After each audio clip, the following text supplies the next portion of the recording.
racines du néant. Le vide hurlait, sans jamais répondre. Il tombait, renaissait, toujours vivant, sans cicatrice, sans crainte.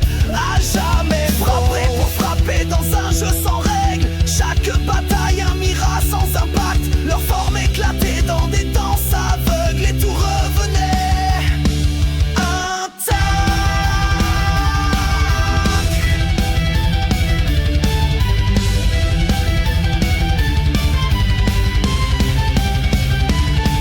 Moi j'étais le plus fort mais je voulais plus. Je voyais l'absurde et je creusais plus profond. Je testais, je brisais, je poussais à l'inconnu, cherchant dans la fin.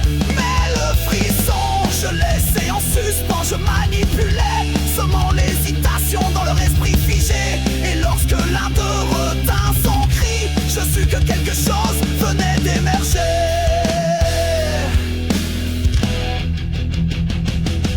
Le vide ne frappe pas, il attend. Le néant ne saigne pas, il absorbe. Et moi, prédateur du silence brûlant, je cherche une faille dans l'ordre morbide. Pas pour gagner, pas pour dominer, mais pour entendre l'univers murmurer. Qu'est-ce qui reste quand rien ne meurt? Qu'est-ce qui tremble quand tout renaît sans peur?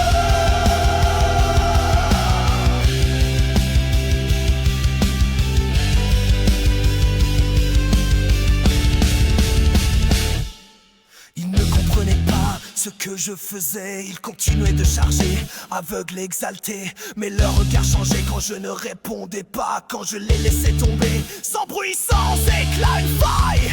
Une pulsation d'hésitation, comme si une pensée voulait naître. C'était nouveau, une abomination ou une promesse à reconnaître. Je les ai vus vaciller dans l'éternité. Je les ai forcés à ressentir autre chose. L'incertitude, la peur de ne plus exister. Un vertige que seule la conscience impose. Je n'étais plus seulement bourreau.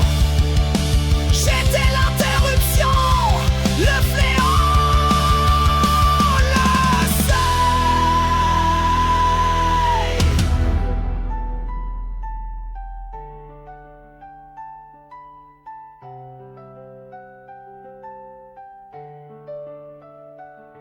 Et puis je l'ai entendu, un murmure au cœur de ce tumulte muet. Il n'était pas abyssal ni issu de nos cris.